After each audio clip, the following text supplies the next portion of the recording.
Well, there you are, and this is the man at the centre of it, or at least that's the bunny at the centre of it. Robin, you better explain. We've had David English in before, who's the author of Bunbury Tales, which is the book I've got here. Right. And that is, what's that character called? This one's Ian Buntham. Oh, Ian Buntham, of course. Yes. Yes. Of course. Yes, of course. How did you get involved in the Bunbury Buntham? In the Bunbury. Yes. Well, look, it was actually, it goes back about a year now, and David English, as you've just mentioned, actually got us all involved, and we worked along with Ian Botham, not Ian Buntham this time, no. Ian Botham in the studio, who is on the next single from the project. There's about 4 or 5 other singles which are coming out, either before the end of the year and afterwards, including a Christmas single, all by the Bunburys, but with artists such as Eric Clapton, the Bee Gees, and Ian Botham, if I can call him an artist, because he played on the actual record and did some singing. So he's actually on one of the singles called Fight, which is What sort of a voice has Ian Botham got? He's got quite a good voice. He's in certain ways, I wouldn't call him one of the best singers in the world, but he did a good job. He did well. You've all got involved for a very good reason, because there is a charitable side to all this, isn't there? It's not just a sort of commercial toy. Yes, and it's also it's great fun, and it's unique. There hasn't talking about cricket, and cricket hasn't been highlighted in this kind of way for. No, it's just to go on about the charitable side of it. I think that a certain percentage of all the money made, all the profits, will go towards a children's home. That's right. That's what I believe. Yes, yeah, it does. Yes. Yeah. But back to the Bunbury. I mean, are you a cricket nut? I wasn't until this occurred, actually, and getting together with Ian Botham, especially in the period where it was all sort of tension and worry whether he was going to get into the English side against New Zealand for the Oval, and we were with him in that week, and it was all sort of. I think it was exciting because you sort of got into the spirit of it. He's a man of great charisma, isn't he? He is, yes. Yeah. He's also great determination. Knows what he wants. Mm.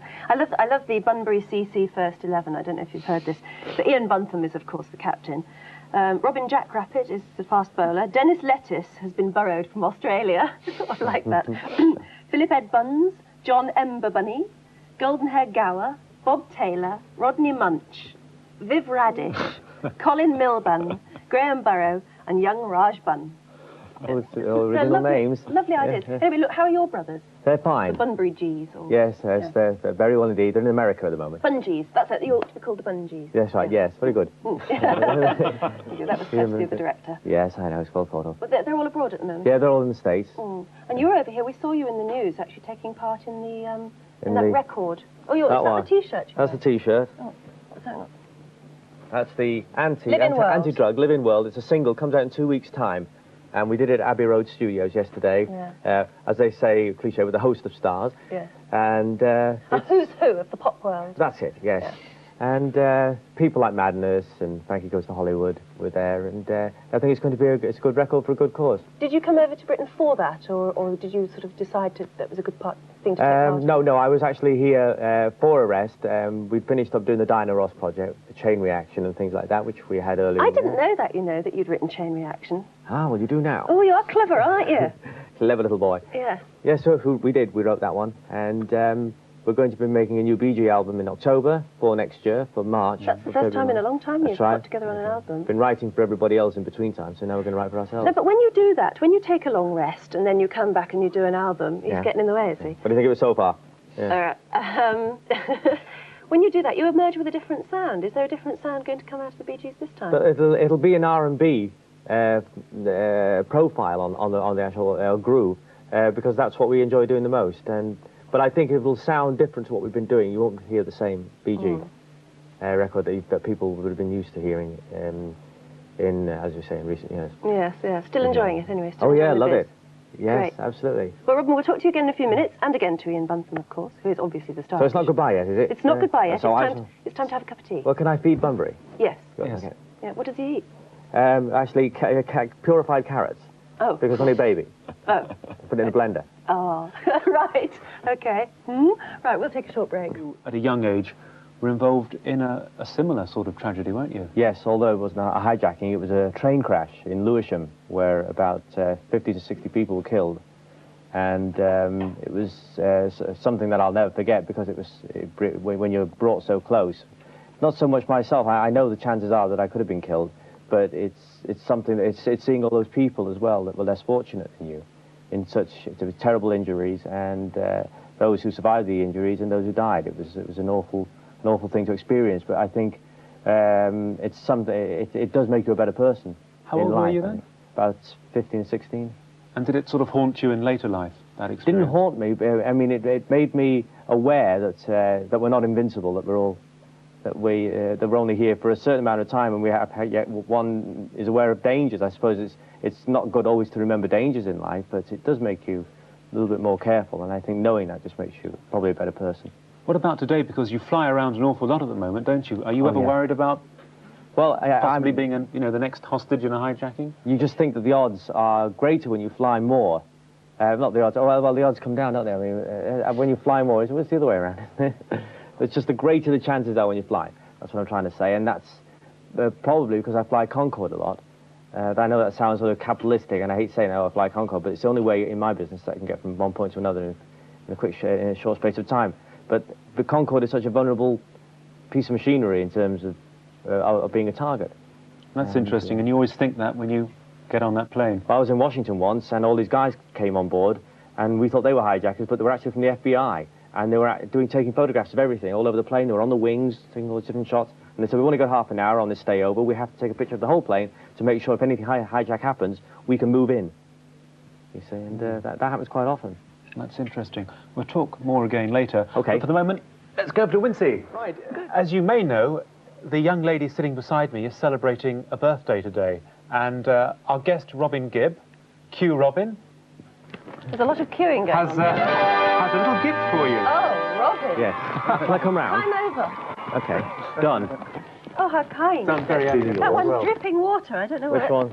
Oh, is that... Those are for you, Adrian. That's from me. Those for Adrian. These are from Adrian to you. These are from Adrian. Oh, yes. Thank you very much, Adrian. Happy birthday. Thank you. Shall I open the card? Yes, open the card. Right.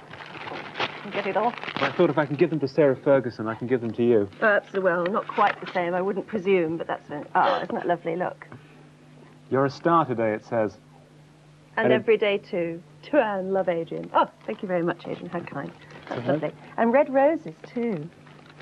I actually asked for pink roses, but never... Hint, hint to any men with ladies with birthdays. There's nothing like a red rose, is there, Robin? Absolutely, love. Smashing. That's really kind. Thank you very much. What are you doing there with that one that's dripping all over your knee? This is the one that's dripping. These are from Harry Seacombe.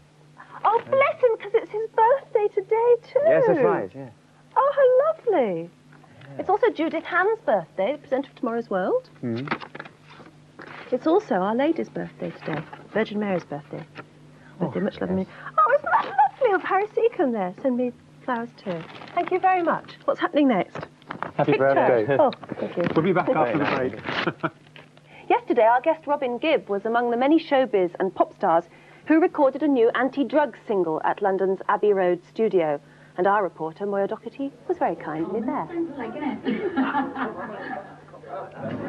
Following the success of the Band-Aid single, Do They Know It's Christmas?, people are prepared to listen when concerned pop stars get together to sing for a cause.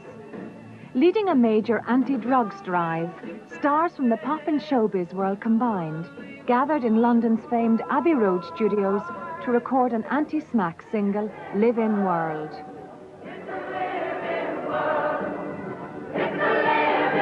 So why are celebrities giving their support? Why? Because I feel very, very, very strongly anti-drugs of all kinds. I can honestly say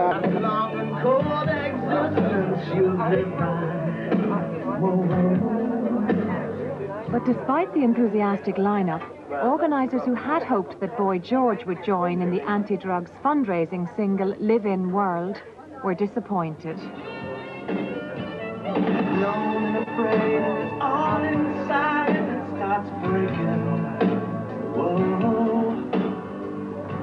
What is the message in the song?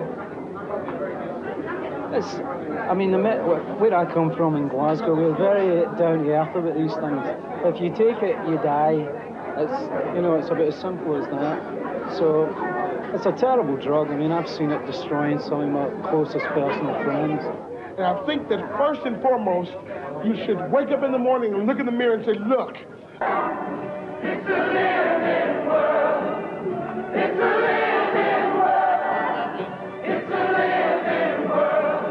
And this picture was taken shortly after that recording session. You've probably got an album a bit like that at home, haven't you? The Beatles' Abbey Road. That is actually outside the Abbey Road studios, quite near here in North London. And that person there crossing the road is Zach Starkey, Ringo Starr's son. Isn't that incredible? All Beatle watchers. But we have with us a Bee Gee this morning. We've got Robin Gibb with us this morning. It looks as though it'll probably be a very good record. I mean, we heard you there doing the backing track, obviously. Well, I hope so. I mean, it's that was during the recording. I mean, it's probably going to sound a lot better than that, than we just heard, because that was just the basic. Do you feel very strongly about the message, anti-drugs, say no to drugs? Yes, I do. I think today it's children, when we say children, teenagers, people are very vulnerable to the wrath of drugs, and I think it's time for everybody, not just the kids themselves, the parents, to be very, very much on guard. You're part of an industry which is incredibly vulnerable to drug taking. It's the image entirely. It doesn't mean that everybody in it is taking drugs, because there's a lot of great people, great sensible people in this business, and there's those there that are not sensible, and those who are irresponsible. But they're few and far between. But they're there. There's a lot of them, and there's a lot that are very conscientious about the kind of music and the kind of image that they reflect. But the image of the rock industry goes on, and it's very hard to fight this kind of image when it's perennial. It goes on. It's because of what the actual rock industry represents. On a personal level, I mean, you've been at the top of the industry since the heady days of the 60s and everything. Well, very, very end of. End of very young. Strapping well, of course you are. You were a very young star. Absolutely, No, absolutely. I mean, even then you must have gone to the sort of crazy rock parties and all those wacky times when you must have been offered drugs, surely. Well, yes, absolutely, yes, but that didn't mean that we took them, of course. No, but it's difficult. And I'm not saying that we didn't try things. We did, because a lot of groups that have gone on, that have been around a long time, like the Stones, and the Beatles, those who are not with the Beatles, of course, anymore, and those kind of groups, of course, they tried everything, but they learned from their experiences, and they don't take them anymore. Do you think that you're therefore the best people to promote an anti-drugs campaign? I think so, yes. From experience, yes. There are younger, newer groups and artists that know already that it's wrong, but young people, when I say young teenagers and people in their early 20s, tend to want to experiment, and I think it's when the opportunity is there, and they make a lot of money very quickly. So hopefully you can influence people who buy your records in a very positive way. Yeah, I hope so, yeah. Indeed. I think that's the important thing. In all your vast time at the top, I mean, it being, of course, noted that you started very, very young. That's true. Is it as good now as it was then? It's always exciting, because we're songwriters and we like to be innovative and change. And I think that's the great thing about being creative, is that you can always get a buzz, because you're always changing, whereas if you didn't write your own music, or you didn't write for others, see, we've written for other people as well. Quite a heck of a lot. And be hearing your music done through other people, and the way you want to hear it as well, is also a great buzz. Well, you're here today, you were talking earlier about Ian Buntham, your friend down there. Ian Buntham? Yes, that's your cricketing friend. Yes. And I know that that it's all part of, I mean, a lot of people have been ringing and saying, where can you buy them? I don't know, I imagine toy shops. Yes? That's a pretty good answer, yes, toy shops. I thought that's a good one. But there is something very good going on with it, and that's a sort of charitable project. That's right, yes. That you and your brothers are getting involved in. Yes, that's right, and that's the key thing behind it, and of course the spirit that it was done in. It doesn't just have to be for cricket, but it can be for everything. And the Bunny record is out when? Bunny records just come out. Right. Yes. That's probably why you're here today. Can I say a special hello to my children who are Bunburys right now, honorary Bunburys? Oh, they're honorary? Oh, of course you can. My son Spencer Gibb. Yes. My daughter Melissa Gibb, and my littlest one Robin John. Yes, Gibb. Bunburys. Gibb, of course. Robin John Gibb. They're all called Gibb, yes. All called Gibb, yes. That's odd, isn't it? Yes. Anyway, look, give up to your brothers. Thank you very much for coming in today. Bat. Was that an honorary bat? Yes, it's a gift. That's my first cricket bat.